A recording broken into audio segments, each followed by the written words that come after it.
Hello friends, मी भावना भुतल स्वागत करते तुमचं माझ्या चॅनेलमध्ये, ज्याचं नाव आहे लव्ह नॉवेल स्टुडिओ. चला तर मग स्टोरीला सुरुवात करूया. पण त्याआधी चॅनेलला सबस्क्राईब केलं नसेल तर सबस्क्राईब करा आणि बेल आयकनवर क्लिक करा. कथेचं नाव आहे मिस्टर सोलमेट, मी फक्त तुझीच. लेखिका भावना भुतल, व्हिडिओ एडिटर सोनाली जाधव, स्वर शिखा भुतल. मिस्टर सोलमेट भाग 100. तुम्ही एंगेजमेंटला का नाही आले आमच्या? मी थोडी नाराज आहे तुमच्यावर, अविरा म्हणाली. तसे युगने सुद्धा विकल्पाला मारलेली मिठी सोडली. एंगेजमेंटला येतो बोलला ना तू, का नाही आला? युगने सुद्धा रागातच विचारलं. आता पुढे. पुण्यावरून निघताना उशीर झाला आणि त्यात ट्रॅफिकमध्ये अडकलो. डॉक्टर विकल्प कारण देतच म्हणाला. युग हाताची घडी घालून एकटक डॉक्टर विकल्पच्या चेहऱ्यावरील भाव वाचत होता. असं का बघतोयस? भुवया उडवतच डॉक्टर विकल्पने त्याला विचारलं. माझ्यासोबत खोटं बोलताना कसा दिसतोय तू हे बघतोय मी.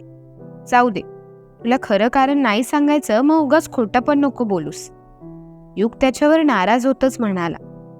खोटं नाही बोलत मी, सिरियसली ट्रॅफिकमध्ये अडकलो होतो. सगळ्यात महत्वाचं तर माझी गाडी खराब झाली. तिला तिथेच सोडून मी कॅब बुक केली. पण सिरियसली ड्यूड, भरपूर ट्रॅफिक होतं. नाहीतर तुझी एंगेजमेंट आणि मी नसणार असं होणार का कधी? युगची समजूत काढतच डॉक्टर विकल्प म्हणाला.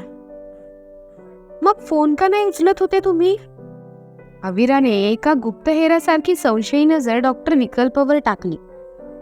मिसेस कलयुग, फक्त तूच बोलायची बाकी होतीस ग. डॉक्टर विकल्प भावनिक सुरातच म्हणाला. ती जे बोलली ते खरं बोलली. उगाच इमोशनली ब्लॅकमेल नको करू. फोन का नाही उचललास ते सांग. युग म्हणाला. झोपलेलो रे मी आणि मोबाईल सायलेंटवर होता. दोघांनी आता राग सोडा आणि माझ्यासमोर छोटासा केक कटिंग करा. तुमच्यासाठी छोटासा एंगेजमेंट स्पेशल केक घेऊन आलोय मी. असं म्हणत डॉक्टर विकल्पने बॉक्समधून केक बाहेर काढला. युग त्याच्या प्रत्येक हालचालीवरून नजर टाकत होता आणि त्याचं लक्ष डॉक्टर विकल्पच्या उजव्या हाताच्या अनामिकेकडे गेलं. त्यात अंगठी सडवली होती त्याने. डॉक्टर विकल्पचा उजवा हात हातात घेत युगने त्याला प्रश्न केला. हे काय आहे? काही नाही, असं म्हणत डॉक्टर विकल्प जबरदस्ती बोटातून अंगठी उतरवू लागला. पण अंगठी बोटात फसली होती. खूप प्रयत्न केला तरी ती निघत नव्हती. युगने डॉक्टर विकल्पचे खांदे पकडत त्याला मागे लोटतच अविरापासून थोडं लांब नेलं. एंगेजमेंट केली तू? दबक्या आवाजातच युगने विचारलं. रागारागात झाली रे ड्यूड, मी तुला नंतर सगळी स्टोरी सांगतो. तुझा हॅपी मूड स्पॉइल नको करू. चल केक कटिंग कर. डॉक्टर विकल्पने विनवणीच्या सुरातच म्हटलं. एंगेजमेंट झाली म्हणजे लग्न पण होणार ना? युगने उत्सुकतेनेच विचारलं.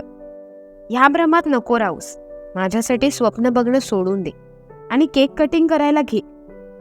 हलकेच युगच्या गालावर मारतच डॉक्टर विकल्प म्हणाला. युगच्या खांद्याजवळ हात टाकतच त्याने त्याला केक जवळ आणलं. अविरा कम. अविराला सुद्धा त्याने बोलावलं. गालावर रेंगाळणाऱ्या केसांना मागे सारत अविरा युगजवळ येऊन उभी राहिली. दोघांनी केक कट करा, असं माझ्याकडे काय बघताय? डॉक्टर विकल्पने राग दाखवतच विचारलं. तसं युग आणि अविराने एकमेकांकडे बघत केक कटिंग केलं. डॉक्टर विकल्पने केकचा छोटासा तुकडा उचलला आणि दोघांनाही भरवला. दिस इज फॉर यू. स्वतःसोबत आणलेला पुष्पगुच्छ डॉक्टर विकल्पने दोघांच्याही हातात सोपवला. एक सेल्फी होऊन जाऊ देत, असं म्हणत डॉक्टर विकल्पने स्वतःच्या मोबाईलमध्ये तिघांचाही सेल्फी घेतला. मला तुमच्या एंगेजमेंटला येता नाही आलं म्हणून तुम्हा दोघांपेक्षा मला खूप वाईट वाटतं. पण मी तुमच्या लग्नात सगळ्यात आधी हजर असेल. या वेळेला तेवढं माफ करा आणि मला तुझ्या कारची किल्ली पण दे. माझी कार ठीक झाली की तुला तुझी कार देऊन टाक. डॉक्टर विकल्प म्हणाला. ते मी देतो, पण आता रात्र खूप झाली. उद्या सकाळीच जातो. डॉक्टर विकल्पला घरी राहण्यासाठी युग विनवणी करत होता. पण डॉक्टर विकल्प ऐकणाऱ्यातला नव्हता. युगकडून कारची किल्ली घेऊन तो तिथून निघून पण गेला. त्यांची पण एंगेजमेंट झाली का? अविराने नंतर युगला विचारलं. रागारागात. एवढंच तो बोलला. नक्की काय झालंय हे नंतर त्याच्यासोबत बोलून कळेलच. युग म्हणाला. रागारागात एंगेजमेंट कोण करतं? युग बरोबर जिने चढतच अविराने विचारलं. वी काहीही करू शकतो. ज्या गोष्टी नाही करायला हव्या त्या आपण करतो आणि मग पश्चाताप करत बसतो. युग कोड्यातच म्हणाला. आता अविरा आपल्याला प्रश्न करणार असं कुठेतरी युगला वाटू लागलं. त्याआधीच त्याने तिच्या ओठांवर तर्जनी टेकवली. ऐक ना स्वीटहार्ट, आज नको ना हा विषय. नंतर वेळ मिळाला ना की मी त्याच्याबद्दल निवांतपणे बसून सांगतो तुला. अविराच्या खांद्यावर हात टाकतच युग म्हणाला. अविराने फक्त हो म्हणून मान डोलवली. गुड असं म्हणत युगने तिच्या गालावर ओठ टेकवली. दोघेही बेडवर येऊन आडवे झाले. एकमेकांकडे चेहरा करून होते ही दोघेही. बेडरूम मधील डिम लाईट दोघांच्याही चेहऱ्यावर चमक आणत होती. युगला एकटक बघणारे अविराचे डोळे थकले तसे तिच्या पापण्यांची मंद अशी उघडझाप होऊ लागली. युगने प्रेमाने तिच्या गालावरून हात फिरवला तसं तिने अलगद डोळे मिटले. डोळे उघडला तरी चालेल आता. आयलाइनर सुकले. अविराला मेकअप आर्टिस्ट म्हणाली. तिने डोळे उघडले तर समोर तिला समीरचा चेहरा दिसला. एकदम परी दिसून राहिली ना तू. आज मिस्टर सोलमेटचं काही खरं नाही बघ, समीर म्हणाला. अजून तर मॅडम नीट तयारच नाही झाल्यात. अजून खूप तयार होणं बाकी आहे. मस्करा अविराच्या गालावर फिरवतच मेकअप आर्टिस्ट म्हणाली. अविराने लाजेने मान खाली घातली. जी मेकअप आर्टिस्टने तिच्या हनुवटीला धरत पुन्हा वर केली. मी बाहेर थांबतो, जास्त उशीर नको करू. बाहेर स्पेशल कोणीतरी वाट बघून राहिलंय तुझी, समीर म्हणाला. कोण असेल बाहेर हा विचार अविरा करू लागला. युग, पण ते तर बोलले होते की मला डायरेक्ट चर्चमध्ये भेटणार. अविराने विचारलं. ते नाही ग, त्यांना सोडून पण कोणीतरी तुझी वाट बघ. समीरने आता मात्र अविराला गोंधळून टाकले. कोण? अविराने विचारलं. ते तू या रूम मधून बाहेर पडल्यावरच कळेल. एवढं बोलून समीर रूम बाहेर पडली. अविरा सुद्धा छानशी तयार होऊन रूम बाहेर पडू लागली. रेस्टॉरंटमध्ये झालेले शेफ मित्रमैत्रिणी तिच्या समोर होते, पण ती थोडी जास्त उत्सुक होती ते बघायला की बाहेर कोण उभा आहे. समीर डॉक्टर विकल्प सोबत बोलताना तिला दिसला. भला मोठा गाऊन सावरत अविरा समीर जवळ आली. कोण वाट बघत होतं माझी? अविराने विचारलं. डॉक्टर विकल्पावर तिरपी नजर टाकत समीरने इशारा केला. तुम्ही? अविराने डॉक्टर विकल्पला विचारलं. चर्चमध्ये नवरी तिच्या वडिलांचा हात पकडत हातात हा बुके घेऊन प्रवेश करते. अविराच्या हातात बुके सोपवतच विकल्प म्हणाला. मला तर. अविरा पुढे काही बोलणार तोच विकल्पने तिला अडवलं. वडील नाही पण मी आहे ना, डॉक्टर विकल्प म्हणाला. म्हणजे? एक नजर समीरवरून फिरवतच तिने पुन्हा डॉक्टर विकल्पकडे पाहिलं आणि त्याला प्रश्न केला. वडील नसेल पण भाऊ चालतो. कोणीतरी महान व्यक्ती असं बोलून गेलंय की मोठा भाऊ हा वडिलांसमान असतो. ओठांवर स्मित आणतच डॉक्टर विकल्प म्हणाला. अविराला भावूक करणारा तो क्षण होता.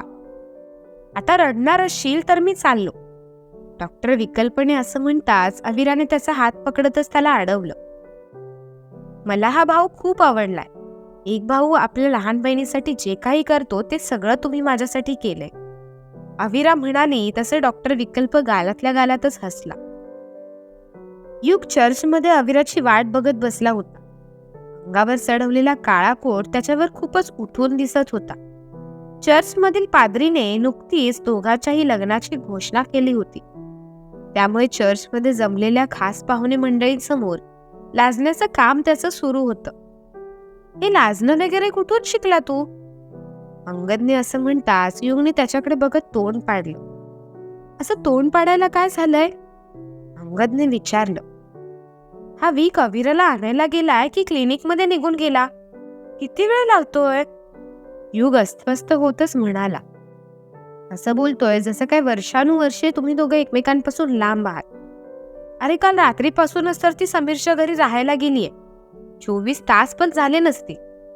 अंगदचं युगला चिडवण्याचं काम सुरू होतं. 960 मिनिट्स झाले ड्यूड. युगने मिनिटांचं कॅल्क्युलेशन सांगितलं तेव्हा अंगदला आश्चर्य वाटलं. Seriously dude? अंगदने गंभीरपणेच विचारलं. मला ना डेस्टिनेशन वेडिंग चाललं असतं, निदान ती माझ्या समोर तरी असती ना. वीकला कॉल करून बघ कुठे आहे तो. आता मात्र युगची चिडचिड होऊ लागली होती. बरा आहेस ना? अंगदने युगच्या कपाळावर हात लावूनच विचारलं. युगला ताप वगैरे नाही ना हे तो तपासून पाहू लागला. I am fine dude. अंगदने कपाळावर ठेवलेला हात बाजूला करतच युग उत्तरला. लग्न झाल्यावर कामधंदे पण करशील ना की नुसतं अविरासोबत घरीच बसून राहणार आहेस? अंगदने विचारलं. ते माझं अजून ठरलं नाहीये. युगने गमतीतच उत्तर दिलं. तुझं काहीच होऊ शकत नाही. मस्तीतच अंगदने युगच्या पोटात मारलं. एकच किडनी उरलीये, तिला तरी नीट राहू दे ना. युगने असं म्हणताच दोघेही हसू लागले. युग ब्रो, अविरा आली. क्रिश धापा टाकतच म्हणाला. याला कामाला लावलेलंस तर तू. अंगदने क्रिशच्या खांद्यावर हात टाकत त्याला स्वतःजवळ ओढतच म्हटलं. सगळ्यांच्या नजरा मुख्य प्रवेशद्वाराच्या दिशेने वळल्या. सफेद रंगाचा गाऊन जो एखाद्या पिसाऱ्याप्रमाणे अविराच्या भोवती फुलला होता. हातात पुष्पगुच्छ पकडत ती दबक्या पावलांनी हळूहळू युगजवळच येत होती. तिच्या डाव्या बाजूला डॉक्टर विकल्प होता, तर उजव्या बाजूने समीर तिला पकडून होता. दोघेही तिच्या जीवनातील अविभाज्य घटक बनले होते. सगळ्यांनी टाळ्या वाजवत दोघांचं स्वागत केलं. अविराच्या चेहऱ्यासमोर असलेल्या पारदर्शक पडद्याने अविराचा अस्पष्ट चेहरा युगला दिसत होता. तिला बघताच त्याच्या जीवात जीव आला. लाजायचं काम मात्र त्यांचं अजूनही सुरूच होतं. तुलाच कॉल करणार होतो. अविराला यायला अजून उशीर झाला असता तर हाच तिला आणायला चर्चबाहेर पडणार होता. अंगदने डॉक्टर विकल्पाकडे युगची तक्रार केली तेव्हा युगने रागातच अंगदच्या पोटात बुक्की दिली. तूच दिलीस रे किडनी, राहू देत ना तिला नीट. थोड्या वेळापूर्वीच युगने मारलेला डायलॉग त्यालाच मारून दाखवत अंगद म्हणाला. पोटात मारणं बंद करा, नाहीतर किडनी सोबत लिव्हरवर सुद्धा परिणाम होईल दोघांच्याही. डॉक्टर विकल्पने सुद्धा वाहत्या पाण्यात हात धुवून घेतले. युग आणि अंगदने एकमेकांकडे बघतच डॉक्टर विकल्पला खुन्नस दिली. बरोबर बोलतायत ते, असं पोटात मारायला नाही पाहिजे तुम्ही. अविरा डॉक्टर विकल्पची बाजू घेतच म्हणाली तशी डॉक्टर विकल्पची कॉलर ताट झाली. युग आणि अविरा, या इथे. युगच्या वडिलांनी दोघांनाही आवाज देतच म्हटलं. दोघेही पाद्री समोर जाऊन उभे राहिले. पाद्री बायबलमध्ये बघून सरमण वाचू लागले, ज्याला ख्रिस्ती धर्मात होमिली म्हणतात. त्यानंतर दोघांनाही प्रश्न विचारण्यात आले, ज्याची उत्तरं दोघांनाही सगळ्यांसमोर देणं बंधनीय होतं. दोघांची ही उत्तरं देऊन झाली आणि पुन्हा एकदा अंगठीची अदलाबदल झाली. त्यानंतर ज्या क्षणाची वाट ते गेले ते एक दिवस बघत होते, तो सुवर्ण क्षण आता त्यांच्या समोर येऊन ठेपला होता. एकमेकांकडे बघतच विवाहाच्या कागदावर दोघांनीही स्वतःसोबत असणाऱ्या साक्षीदारासमवेत सह्या केल्या. त्या दोघांच्या डोळ्यात एकमेकांबद्दल असलेलं प्रेम, आदर, सन्मान, काळजी आज सारं काही दिसून येत होतं. दोघेही खूप खुश होते. फायनली कायदेशीररित्या तू माझी झालीस, असं म्हणत युगने सगळ्यांसमोर अविराच्या ओठांवर ओठ टेकवली. सगळ्यांसमोर हा विवाह सोहळा अगदी थाटामाटात संपन्न झाला. ह्या आनंदात हातातील पुष्पगुच्छ उडवण्यात येतो. ही सुद्धा एक प्रथा होती. या प्रथेनुसार जी अविवाहित स्त्री किंवा पुरुष पुष्पगुच्छ पकडतो त्याचं लवकरात लवकर लग्न होतं. युग आणि अविराने पाठीमागे न बघताच पुष्पगुच्छ उडवला आणि मागे माना वळवून पाहिलं. पुष्पगुच्छ ज्या व्यक्तीच्या हातात पडला होता त्याला पाहून युग आणि अविरा दोघांचाही चेहरा विस्मयकारी होता. कोणाच्या हातात पुष्पगुच्छ आला असेल कळेलच पुढील भागात. पुढील भाग शेवटचा असेल.